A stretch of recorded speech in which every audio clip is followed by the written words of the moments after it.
तो ये बबलू सिंह जैसे कौन अपराधी है जो बिहार की सरकार पर भारी पड़ रहा है, आरा के प्रशासन पर भारी पड़ रहा है। और हमारे जो इतने यहाँ देख लीजिए सैकड़ों परिवार यहाँ बैठा हुआ है, सशंकित है, डरा हुआ है, सहमा हुआ है, और यहाँ की निकम्मी पुलिस, निकम्मी प्रशासन हुए दिख नहीं रहा है कि हम 2 दिन जहाँ हत्या हुआ वहाँ जाकर के उन परिवार को के आंसू को पोंछे, उसको ढाढ़स बंधाने का काम करें। उल्टे सुनने में आ रहा है कि उस अपराधी के घर पर पुलिस का संरक्षण दिया जा रहा है कि उसको किसी तरह का दिक्कत नहीं है। ये बता रहा है कि बिहार के अंदर जो डबल इंजन की जो सरकार है, ये डबल इंजन की सरकार नहीं है, ये डबल माफियाओं की सरकार है। जब लालू यादव जी का राज, जंगल राज इस सरकार कह करके नीतीश कुमार की राज आई थी और मोदी की सरकार आई थी, लेकिन ये राज तो उससे भी आगे है अपराध और अपराधियों को संरक्षण देने में। इतने बड़े नरसंहार जहां 15 आदमी को गोली लगी हुई हो, 16 आदमी को गोली लगी हुई हो, ये क्या साधारण घटना है? जो अपराधी हैं, चाहे वो जो भी अपराधी हो, उनको यहाँ के प्रशासन अपना दामाद बना रहा है, अपना बहनोई बना रहा है, और क्या बना करके उनको बचाना चाह रहा है, क्यों बचाना चाह रहा है, हम इसकी खोज करेंगे और निश्चित रूप से प्रशासन को नंगा करेंगे। बिहार के आरा जिला के अगियां विधानसभा के लहरपा गांव में हूँ, और बीते कुछ दिन पहले यहीं का राजपूत समाज का एक नेता बबलू सिंह ने कुशवाहा समाज और यादव समाज पर अनाधून फायरिंग कर दिया, जिसमें 4 लोगों की मौत हो गई। लेकिन बिहार के मुख्यमंत्री नीतीश कुमार कहते हैं कि बिहार में सुशासन की सरकार है, यहाँ सब कुछ ठीक ठाक चल रहा है। परिवार से मिलने के लिए बहुजन समाज पार्टी के केंद्रीय प्रभारी अनिल कुमार जी यहाँ पहुंचे थे और तमाम लोगों से, जो पीड़ित परिवार उन लोगों से बात किया और कहा बीजेपी के सक्रिय नेता बबलू सिंह के द्वारा जिस तरीके से ओबीसी जाति के लोगों के ऊपर, पिछड़ी जाति के लोगों के ऊपर गोलीबारी की गई है और जिसमें 4 लोगों की मौत की पुष्टि हुई है, कैसे देख रहे हैं सर इस घटना को? देखिए, अभी तो हम आए हैं उसी गांव में और बड़ा दुख हुआ। जिनकी हत्या हुई है उनके परिवार से मिले, उनकी माता से, उनके भाई से, उनकी पत्नी से मिलने के बाद कुछ छोटे छोटे बच्चे हैं जो अपने पिता को खो दिए, और ऐसा लगता है कि कहीं न कहीं पूरा बिहार माफियाओं के हाथ में चला गया है। ये हत्या नहीं हुई है, ये यहाँ आरा के लोहपा गांव में जो हुआ है ये नरसंहार है। ये अपने आप को जो बड़ी जाति के जो लोग कह रहे हैं, जो उनके अभिभावक यहाँ भी कह रहे हैं कि हमारा बेटा थार गाड़ी से घूम रहा था, जा रहा था, और ये उनको नागवार गुजरा। ये उनको नागवार गुजरा कि एक पिछड़ा का बेटा कैसे थार गाड़ी से घूम रहा है। तो ये बता रहा है कि बिहार माफियाओं के हाथ में चला गया है, और आरा का प्रशासन बिल्कुल माफियाओं के हाथ में है, और शोषित, पिछड़ों, वंचितों, दलितों के विरुद्ध में काम कर रहा है, और सरकार में बैठे लोग गुंडे और अपराधी और नरसंहार करने वाले लोगों को प्रोत्साहन दे रहे हैं, प्रोत्साहित कर रहे हैं।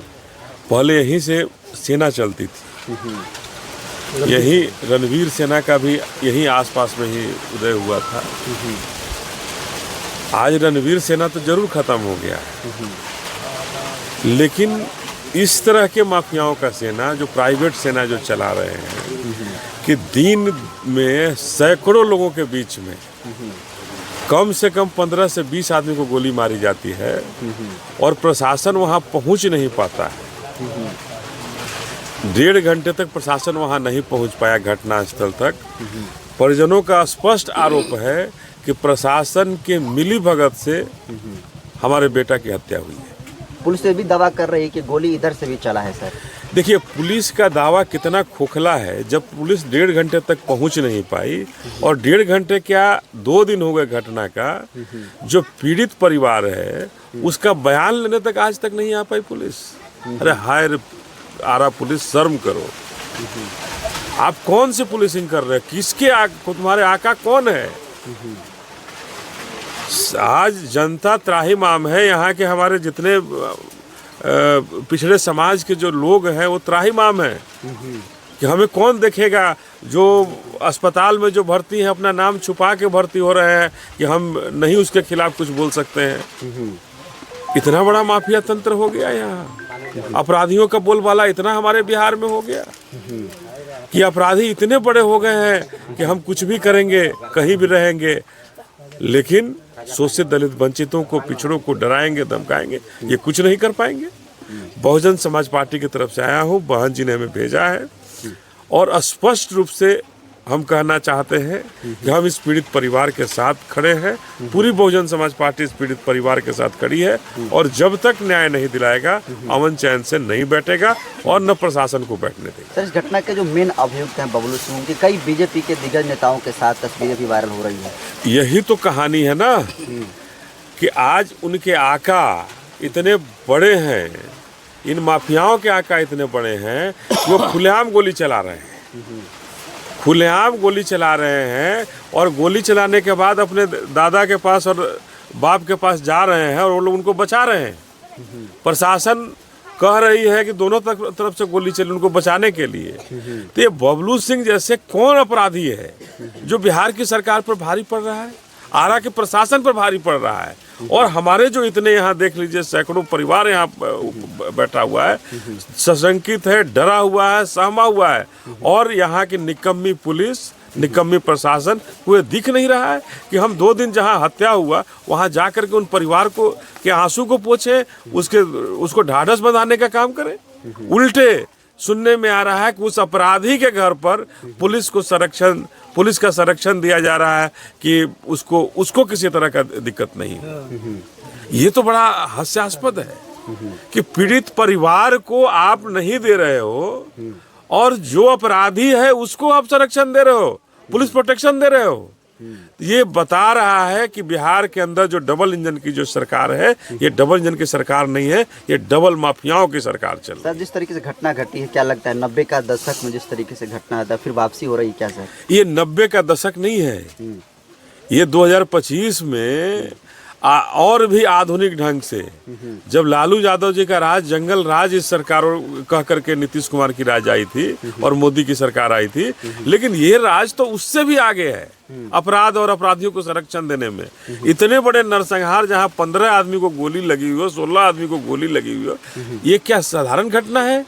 क्यों नहीं एसपी अभी तक इस घटना स्थल पर अभी तक आ पाए?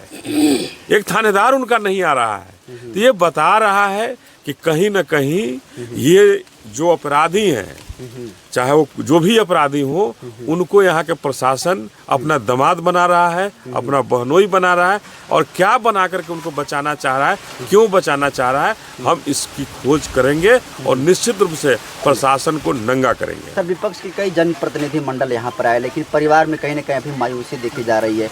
सब लोग आ रहे हैं लेकिन न्याय नहीं कहीं से मिलता। देखिए, प्रशासन का जो रवैया है, जो परिवार जो बता रहा है, जो इस गांव के जो लोग बता रहे हैं, पर यहाँ के प्रशासन का रवैया बहुत ही निकम्मा प्रशासन का है और ऐसा लग रहा है कि उन अपराधियों के साथ प्रशासन खड़ी है। तो हम निश्चित रूप से बहुजन समाज पार्टी की तरफ से जाएंगे और अभी डीजीपी से बात करेंगे और इस घटना का संज्ञान निश्चित रूप से उनको लेने के लिए हम कहेंगे कि आप इस घटना का संज्ञान लीजिए और वहाँ जो थानेदार दोषी है उस थानेदार को तुरंत निलंबित कीजिए और दोषी अगर एसपी भी दोषित हैं तो उन पर भी कार्रवाई करने की। क्या लग रहा है सर, एक बड़े आंदोलन की जरूरत है, सरकार को घेरने की जरूरत है इस मामले में? निश्चित रूप से ये हमारे अगर गांवों को अशांत करने का, अपराधियों में फिर अगर डर खत्म हो रहा है प्रशासन को, तो उसके लिए निश्चित रूप से बहुजन समाज पार्टी एक बड़े आंदोलन की तैयारी करेगी और